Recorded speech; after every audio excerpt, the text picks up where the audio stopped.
Hello, welcome to STEM Girls Leadership Skills, owning ideas, risk-taking, and collaboration. We are delighted that you've joined us. This session is sponsored by the Society of Women Engineers and specifically the SWENext Programs Committee.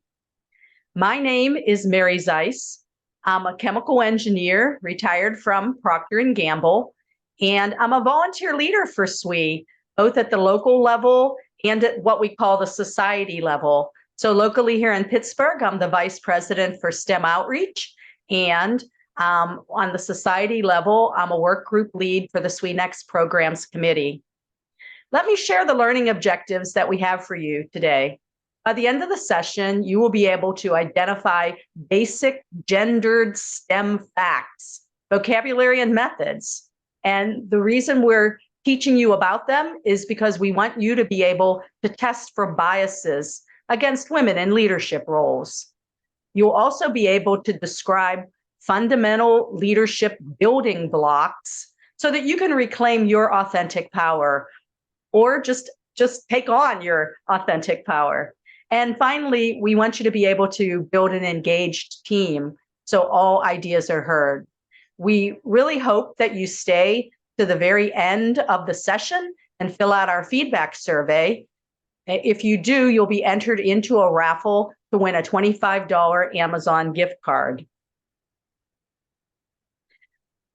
So we'll end up pulling the winners on Saturday. And now I'd like the other speakers to identify themselves and introduce themselves. Gia? Hello, my name is Gia Doshi. I'm a high school junior in St. Louis, Missouri.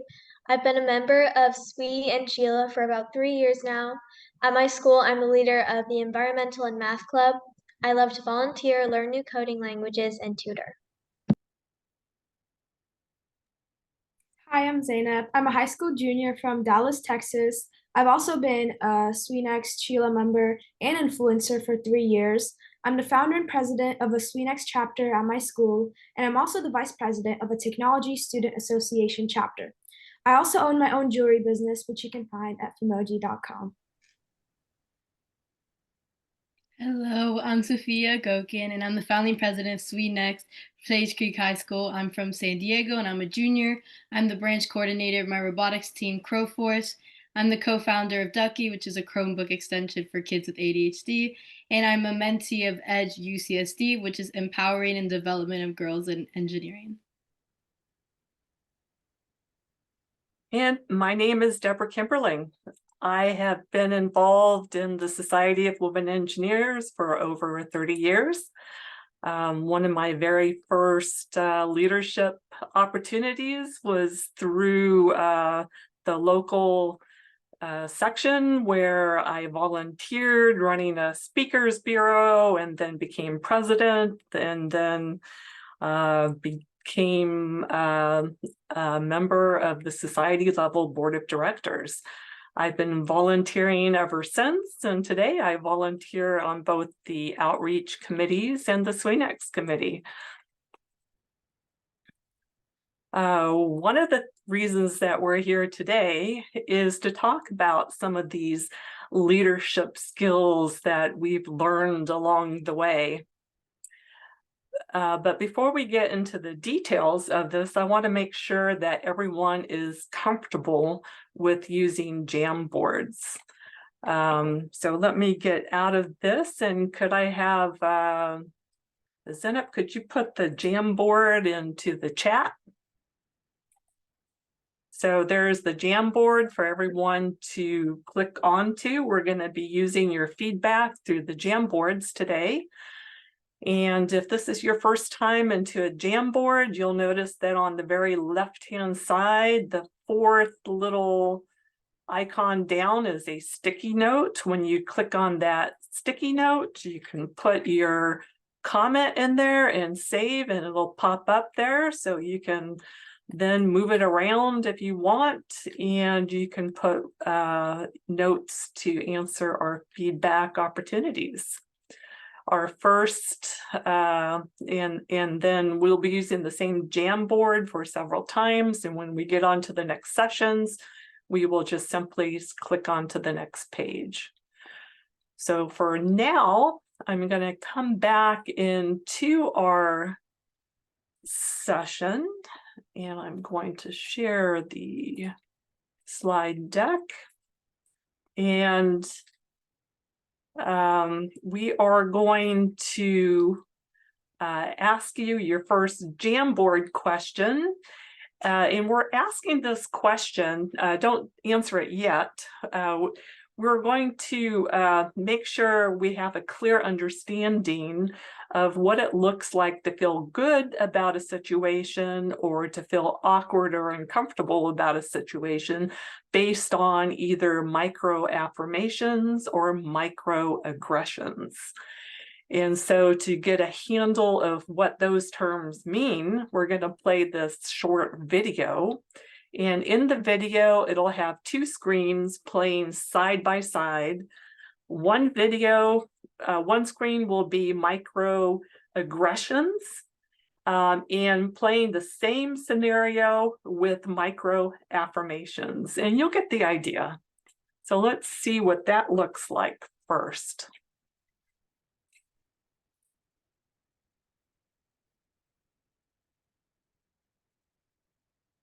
Sorry,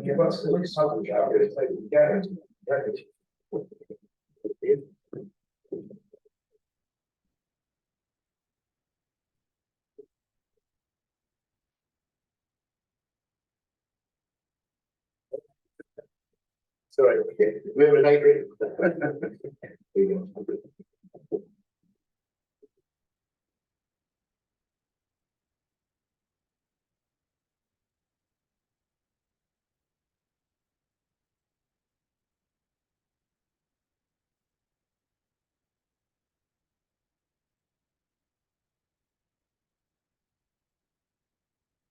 All right, so we can go to the Jamboard.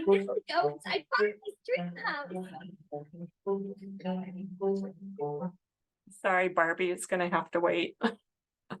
And so if you go into your Jamboard and go on to page 2, could you tell us times that you felt good about your gender and times you felt held back? And is it Gia, could you help monitor this? Thank you. So far, the answers are really great. It's good when there are at least 25% females in the room. When people ask and acknowledge your ideas.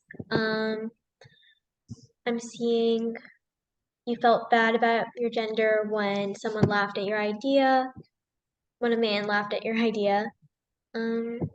Starting at an all-girls school.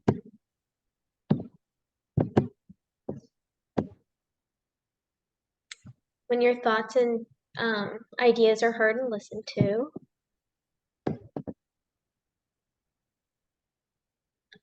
Being treated equally.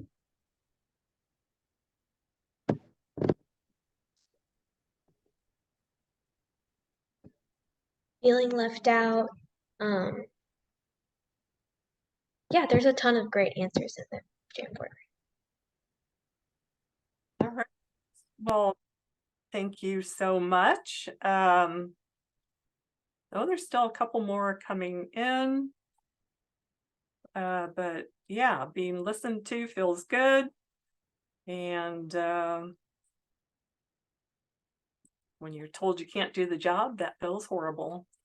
All right, so I am going to go back into the speaker mode. And here we go. So I want you to hold those ideas because it's important to recognize what feels good and when we might need to do something a little bit differently. To fully comprehend the skill sets that we are going to be sharing, I want to make sure that I set the tone. And you need to know the facts and the status about girls and women in STEM fields. The very first thing that you need to know about girls is that for over 30 years, on this very top line, women have been out earning the number of bachelor's degrees overall. So women go to college and they study. For the last 30 years, girls in high school have been outperforming boys in math and science in terms of overall GPA and the total number of credit hours. So girls are doing very well in their STEM studies. And then when it comes to college, you'll see that in pink, in terms of STEM fields, women are pretty well represented in terms of bachelor's degrees. However, when it comes to certain types of STEM fields, that representation isn't quite equal. We'll see that when it comes to engineering, women have been making advances through the decades. And today, when I looked up the latest stats, women were at 23% of the overall engineering degrees from 2022, so that's doing very good. But relatively speaking, is not nearly on par with that of the men. And if we're not careful, you'll see that when it comes to computer science, women were doing very well in the early 80s, but then something happened where those numbers dropped. So these numbers come from the Why So Few Women in STEM research from the AAUW, the American Association of University Women. Now, even though women are doing very well in these overall STEM fields, we notice that when it comes to confidence, the women's confidence tends to drop through their elementary to high school levels. By the time they get to high school, through the study that researched over 1,000 elementary, middle, and high school students, confidence levels dropped by 25% by the time they got to high school.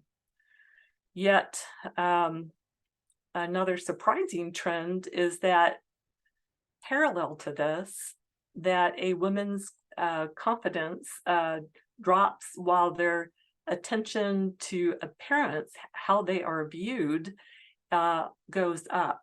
And so some of the societal norms of how we grow up tend to kick in. Women sometimes are fearful of being all that or being seen as bossy, and that can hold us back sometimes. It's kind of an interesting fact that no matter how well girls are doing in high school, only about 1 in 3 with a GPA over 4.0 consider themselves that they might be good enough for their their choice of careers. And so this can have a tremendous impact in holding us back in how we view ourselves. And what is the impact in terms of the real world? Well, we can see that something is going on because women are not advancing to the executive suites of their organizations. And it doesn't matter what field they're in. And when it comes to representation in terms of government or top political fields or even academia, the numbers of women in these fields are very low. And the fact is, the rules of the game can be confusing in terms of leadership. And we would need to just step back and look at some of these concepts. And as I think about leadership, I think about how we raise girls and their views of leadership. And society has a way of somehow playing with the rules of the game. And the question is, though, what if the problem is not the women? We've seen how successful they are in so many fields, but what if it's the way that we think about the women? So let's look at how society looks at the women. And we're going to start off with our next Jamboard that will be on the next page. And if you go back into the same Jamboard that you were in, and I think that Jamboard is still in the chat, let's go ahead and answer the questions. What characteristics make a good leader? And Zeynep, could you help moderate the Jamboard? Yes. Okay, so we have some answers coming in. I see confidence, I see drive, I see hard work and compassion. I'm seeing communication, decisiveness, can take charge, outspoken, willing to compromise. Again, communication seems to be a common theme. Respect, that's a really important one. Trustworthy, adaptability, confident, friendly, and risk taker, kind. I'm seeing a lot of good answers with communication and hard work being the most common theme, I think. Understanding, again, communication. Time management, yeah, that's a good one. Works well with others, empowerment, accountability. Able to do the jobs that other people can't, responsibility. Collaborating with others in problem solving, organization. Yeah, I'm seeing a lot of great answers on what makes a good leader. Accepts challenges, flexibility, ambition, integrity, empathy, listening to others' perspectives. Yeah, I think that's all. All right, well, thank you.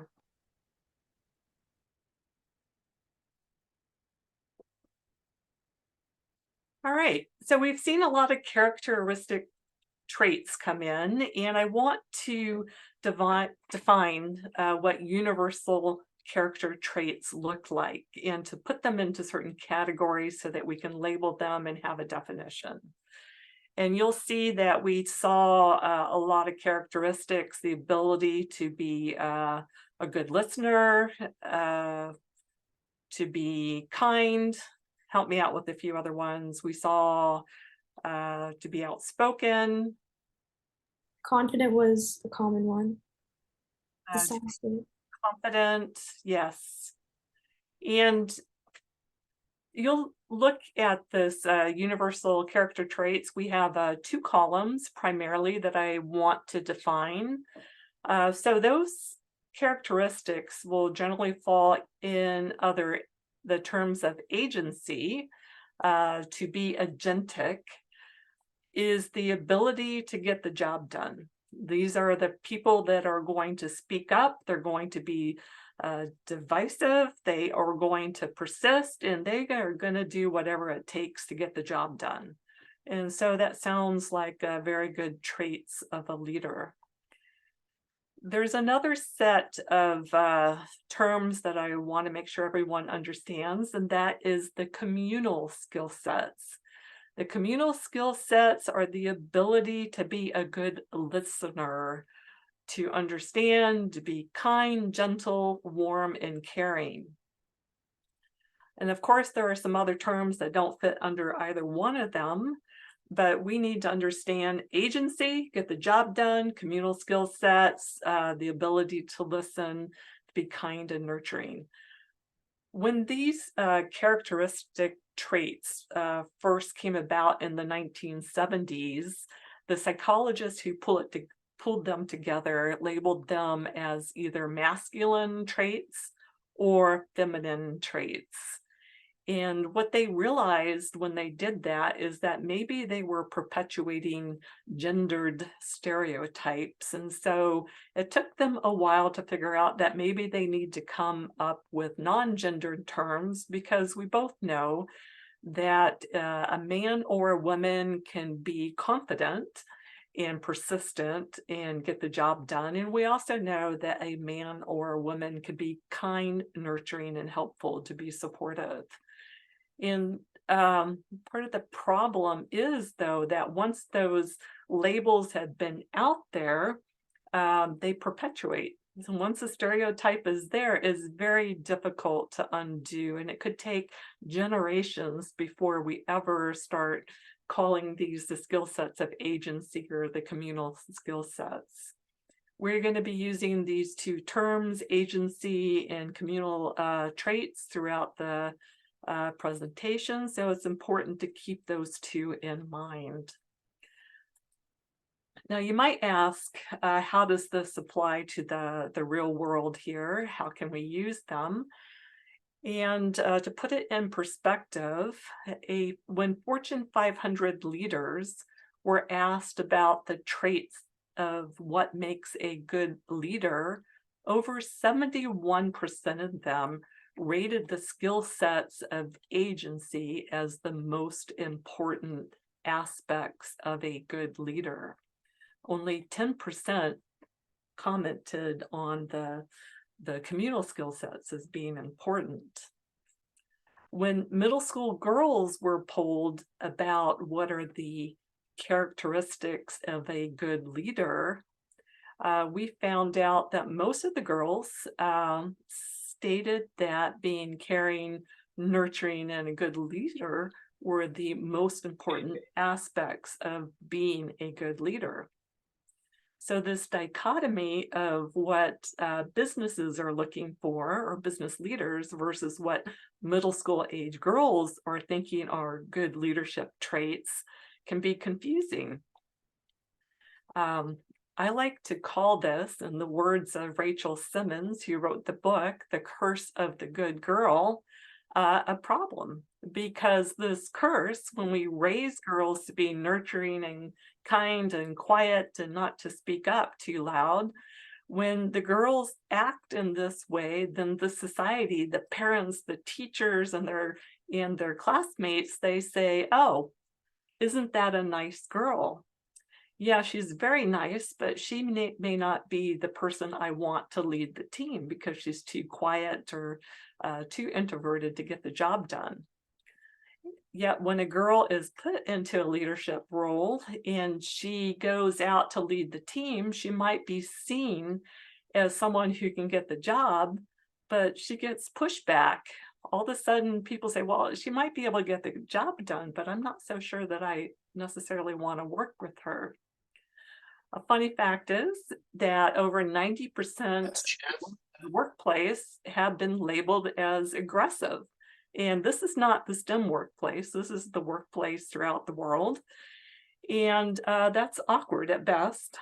And there is a term called being bossy, where there's a word associated with bossy throughout every country in the world that's only affiliated with the female and not for the male.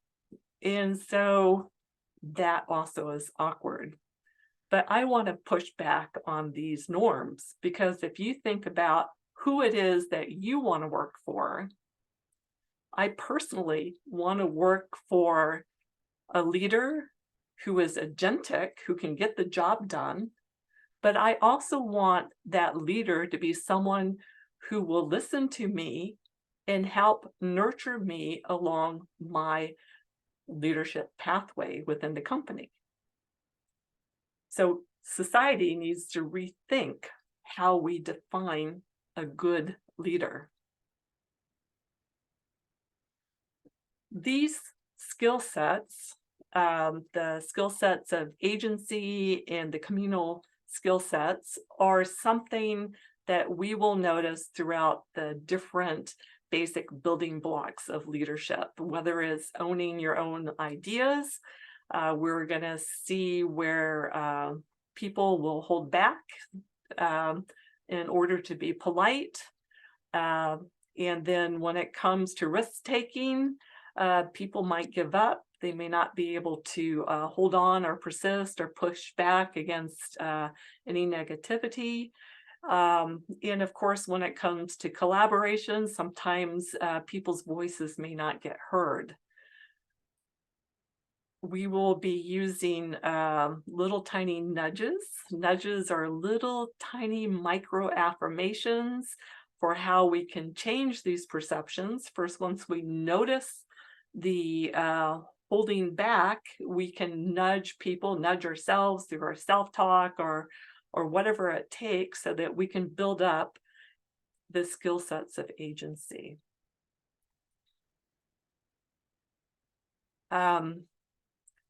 In this slide, I want to pay attention to Shuri. She is our role model for the session on leadership skills.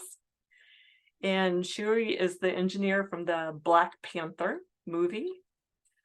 She is a role model that not only could get the job done, but of course she was this technological marvel. And I bring her up because role models are extremely important. The research shows that no matter what happens in life, in the workplace or in your robotics team or in your club or whatever it is that you're working towards accomplishing to what you want to stand up to be that leader, that role models have the power to interrupt stereotypes. So as we go through this session, I want you to think about Shuri. And I want you to ask yourself, when it comes to those critical times, what would Shuri do in a situation like this? So let's get started along our leadership training session with our first speaker, Gia. Thank you, Deborah. So I'm going to talk to you about owning ideas. Owning your ideas is really important when it comes to owning your personal power because your ideas are just an extension of yourself. The same goes for questions and thoughts you have. In my physics class of 24, there are only 5 girls. In this class, I've noticed that women, myself included, tend to not ask questions, or when we do, we kind of phrase them with a sorry, but, or I was just wondering about before we say the question. Personally, I did this because I was scared of being seen as dumb or not being able to handle the class. However, having this fear and making my questions unnecessarily long stopped me from fully using the class and the teacher. How could I expect myself to do as good as everyone else if I'm not using the same resources? I realized that everyone has the same questions and that if I'm confused, everyone else is confused too. Every question I have, someone else has too. This realization has helped me own my questions, not overly phrasing them, and making sure that I get the assistance that I need. Okay. Good. So now you're going to have a poll pop up on your screen, and the question is, how would you ask a question about something you're unsure of? Would you phrase it with A, I was wondering if, B, sorry, but, or C, what did you mean by? The poll is now open. Please go ahead and vote.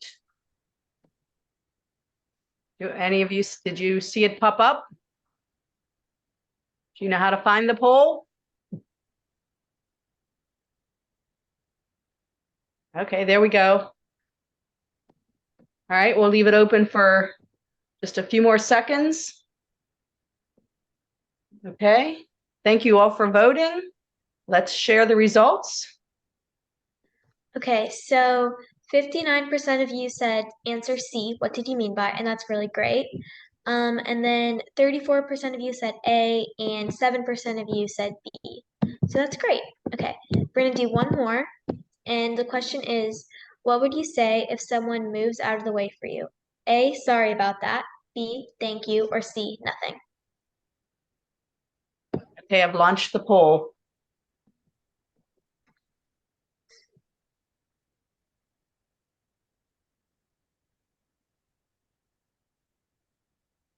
Okay, just a few more seconds. All right, I'm going to end the poll and share the results. Okay, that's great. 65% of you said B, which is thank you. 26% of you said answer A, and 10% of you said nothing. Okay, that's great. Thanks for answering the poll. If we can move on, please. Girls are raised to be overly polite and apologetic. This unfortunately sets us up to be ignored and lowers our power. This is also a major cause for the fact that women are interrupted 3 times more than men. One way we are overly polite is through using permission words or hedging. Hedging is using words like sorry or just. It could also be ending sentences with a question, like saying, I'm pretty sure that's wrong, versus I'm pretty sure that's wrong. In order to be heard, we must make sure everyone knows that we are confident in our ideas. This can be achieved by using direct or agentic words. For example, in the cartoon, it says, I have an idea, instead of, I'm just thinking out loud here. The latter makes it seem like you're unsure, but the more direct phrasing projects confidence. Could you switch the slide, please? Thank you. When we don't use agentic language, we're allowing ourselves to be seen as unknowledgeable. This can be a reason for someone interrupting you. If you're interrupted, you can always use interrupters back.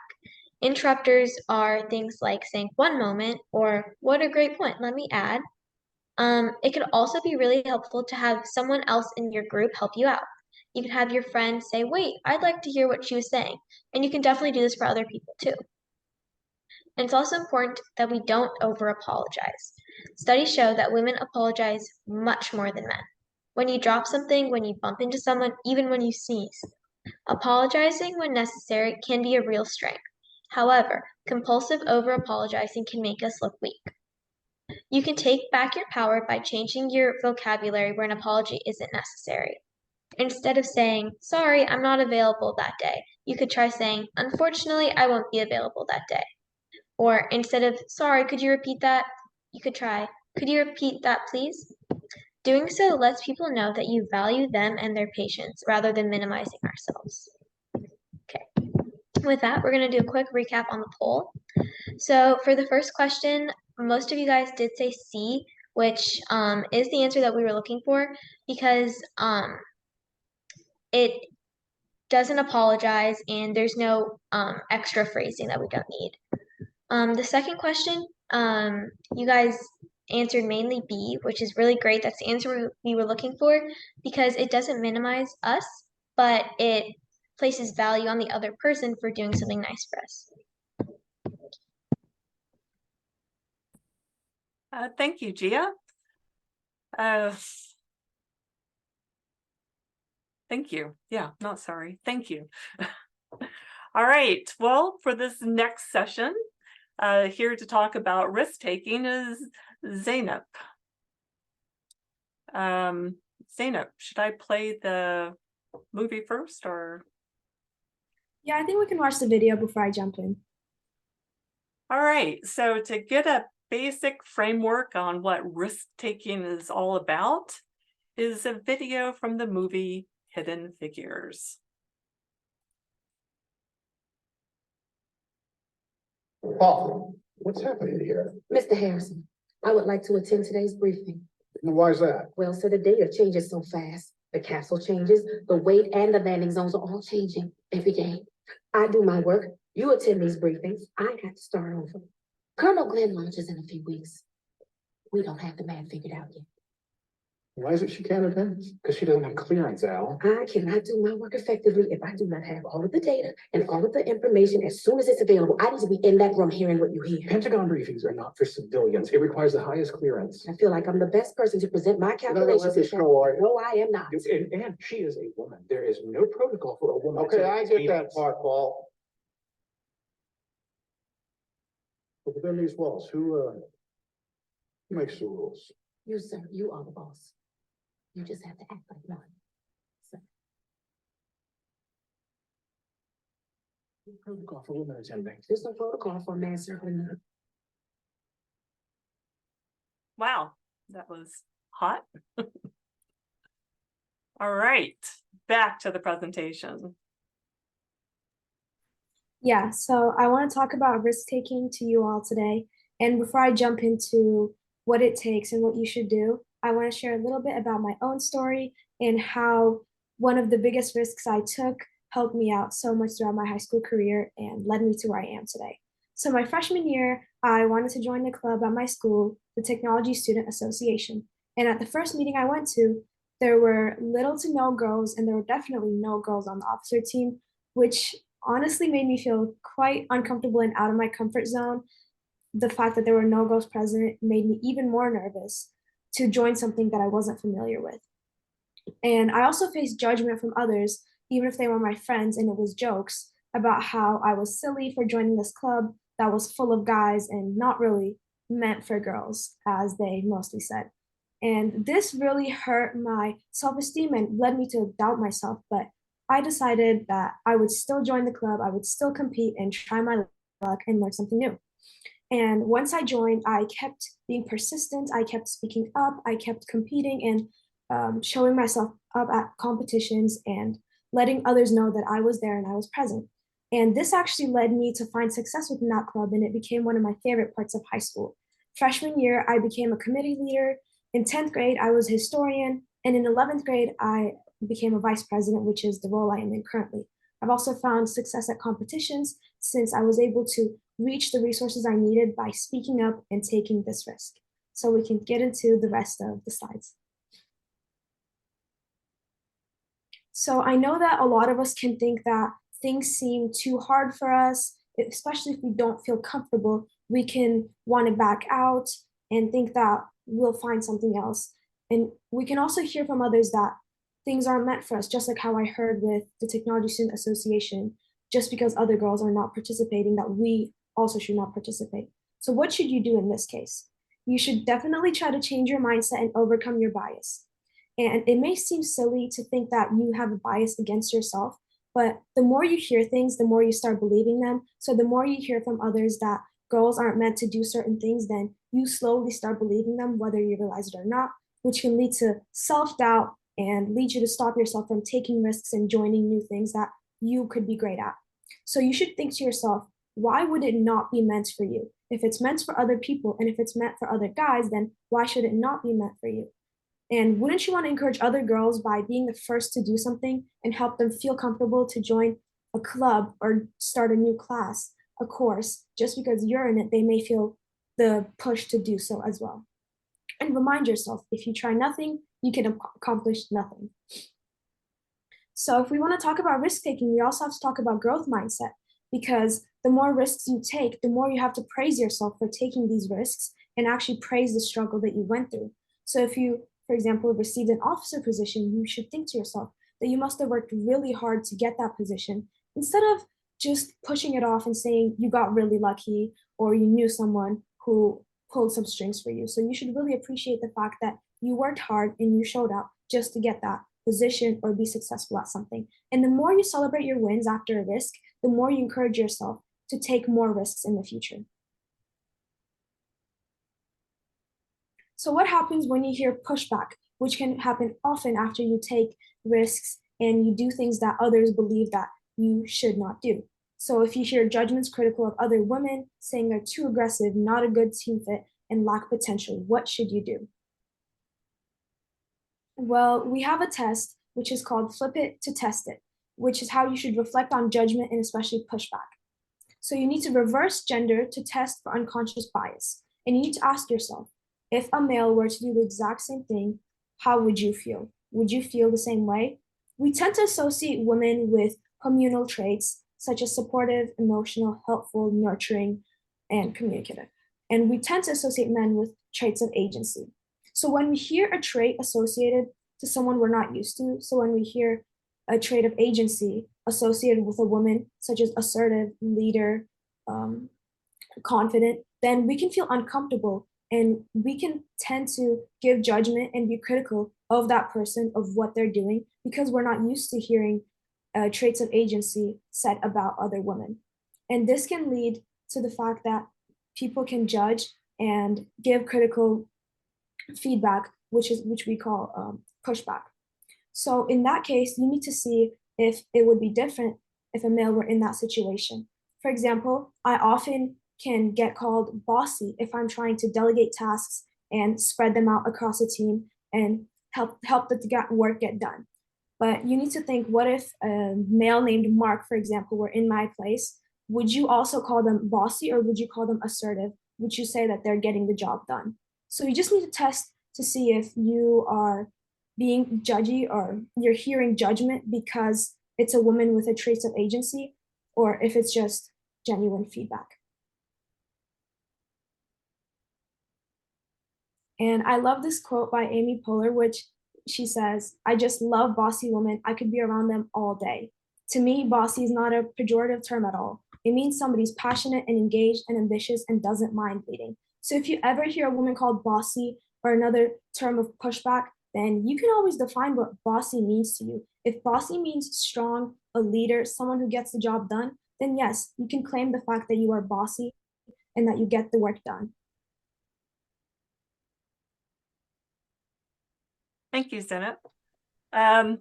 Here to talk about collaboration is Sophia. Sophia, take it away. Hello, so let's talk about collaboration. Being able to collaborate with others is an important skill to have in life if you want to be successful. It allows you to come up with new ideas, create the best design or project, and overall it increases productivity. Being a leader can be a lonely path, but with collaboration it shouldn't be.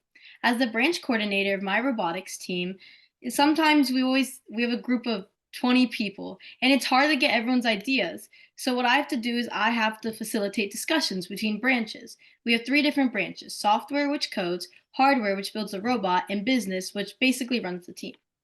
At the beginning of the year, I led a discussion about how we should build a better robot and how we can improve on our robot from last year. Well, after combining all our ideas that I heard from software, hardware, and business, we came up with the best robot we've had in years. To properly collaborate, you have to build and have team chemistry. So let's watch a video about how to not run a meeting.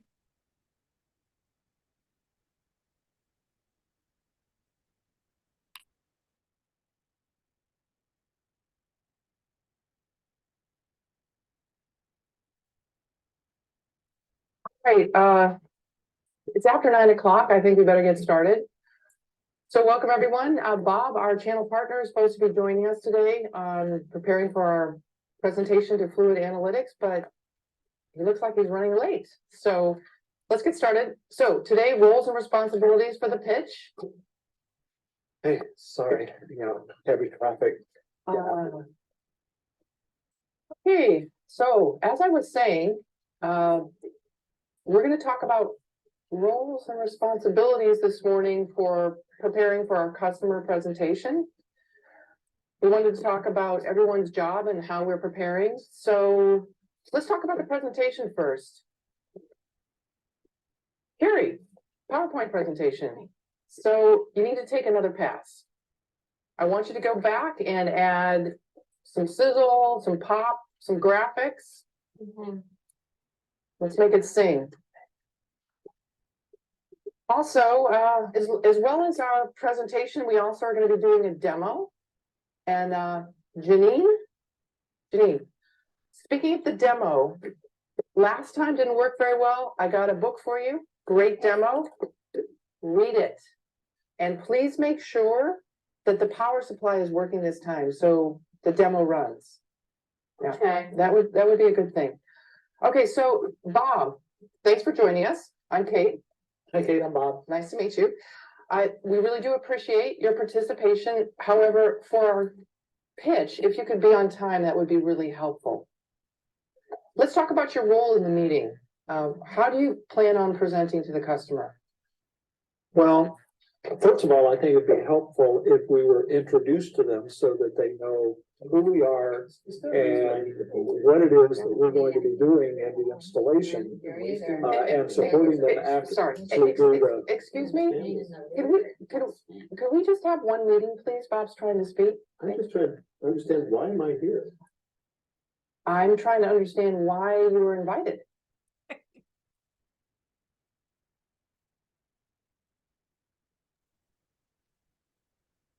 Yeah, so that meeting didn't go so well. So let's go back onto the Jamboard we've been on this whole time and let's answer, how would you guys run this meeting differently? The one on the video.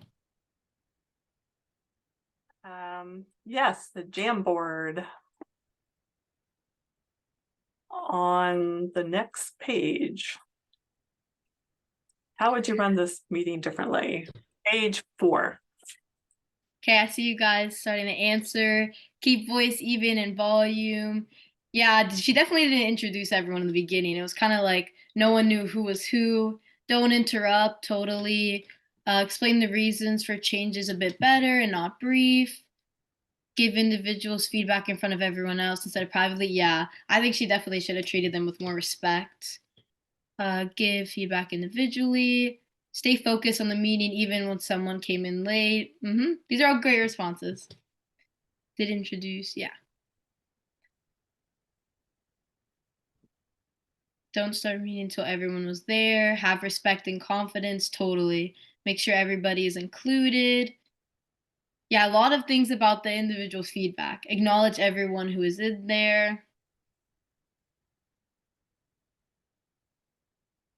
Everyone's aware of what's going on.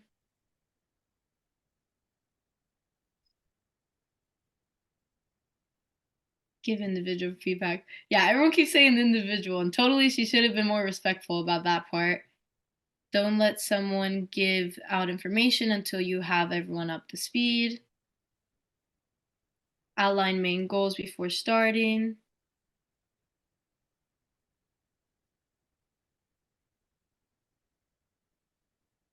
Okay, those are great responses. So, as a team leader, it is very important to set the team up for success. This priming happens whenever you paint a vision and of what success looks like how you guys were saying what the setup, what should the purpose of the meeting be. Introductions are incredibly important. Like in the meeting, she didn't even introduce. The guy just walked in and then he was handing out his cards. No one knew who he was. Have you ever had a female speaker come in and you're wondering how to address them? You begin asking yourself whether they're married or not. I mean, I honestly have. One time we had a guest speaker come into my math class, and one of my initial thoughts I had about her. I didn't know whether I should call her Miss or Mrs. However, if we use the flip it to test it, like we were talking about earlier, we don't ask men if they're married or not. We just say Mr. So I feel the safe options to always go with a Mrs. because unless they correct me, which they haven't so far, Mrs. is usually the best option to go down. One of the main purposes of introductions, besides their name, is to establish that person's credibility. Imagine it this way. Who would you want to work with? If I introduce someone to the team and say, welcome, Maya, or if I say, welcome, Nobel Prize winner, Maya, obviously the second one's the person you want to work with because you know something about them and how they complement the team. This added credibility creates no doubt that they belong in the group. It sets the team up for success, allowing others to respect them as well. As a leader, you have to be that person to establish credibility. You never want people to wonder why that woman is on your team. When you establish their credibility, it eliminates doubt and it helps build respect.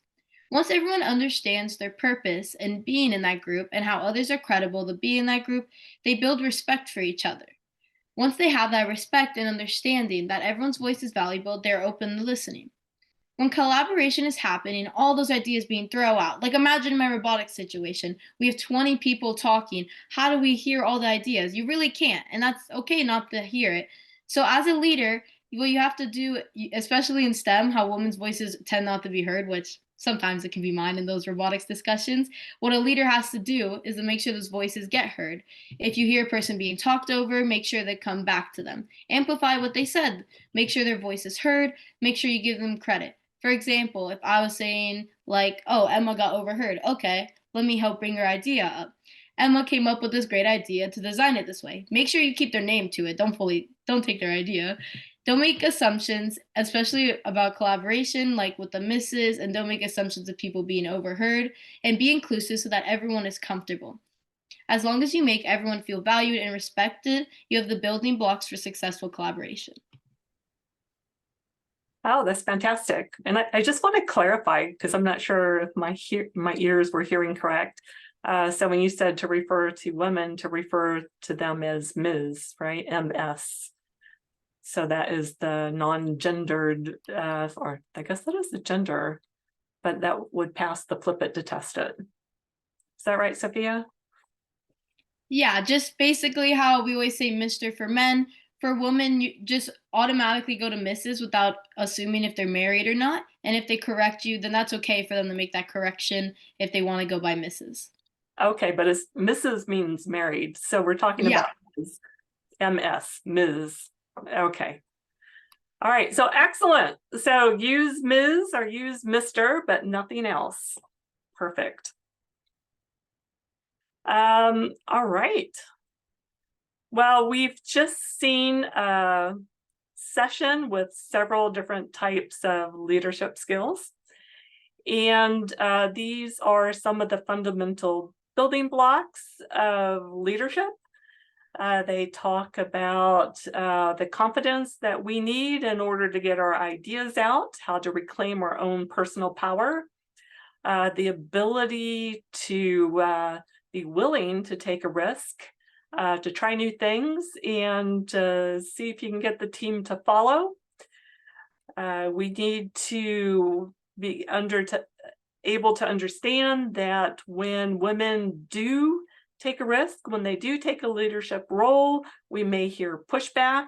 And when we hear pushback, we can push right back, and we can certainly use the test, the flip it to test it, to see if it's just the person that we're wondering about, or if it's actually that unconscious bias that we're testing for. And of course, we can always push back further and just re-challenge the fact of what bossy means. So we've learned several important skill sets to empower us along the way. And of course, we've had our role model, Shuri, here with us to help us understand what she would do in cases like this. So let's go to that last Jamboard and understand what the one thing you might like to do now that you've listened to the session. What would you be looking forward to trying out? So back to the Jamboard. Here we go on page 5. Ooh, I like that first one. How to handle being talked over and interrupted.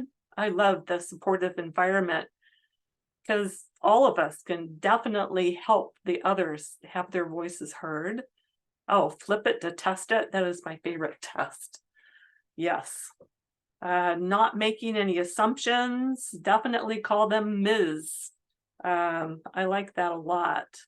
Yeah, I look like I'm married, but you don't really know.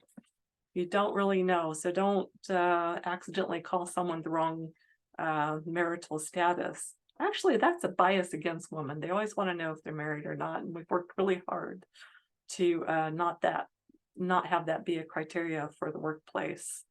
And of course, stop saying sorry. Oh, that's a great one. Stepping out of your comfort zone. Yes.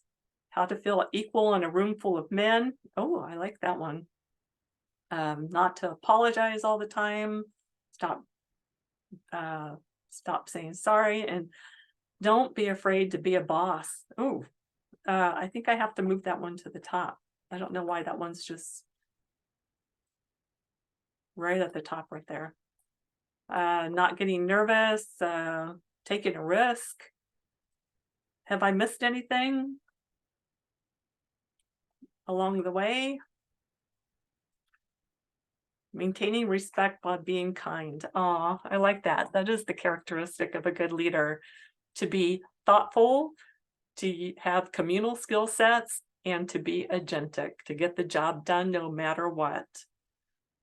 Like it, like it. All right. Well, in that case, I'll come back to the session. Thank you for sharing your takeaways. And Mary, do you want to? Yeah, thank you so much to everyone for joining us today. We would like to have you take 2-3 minutes right now to fill out our feedback survey. Zainab put the link in the chat if that's an easy way for you to do it, or you could aim your camera at the QR code and take the survey there. One person will win a $25 Amazon gift card. I'm going to pull the name at random to anybody who completed the survey, and I'm going to do that on Saturday. We do have a few more minutes today. So when you're done with the survey, we'll hang out and you can put any questions in the chat.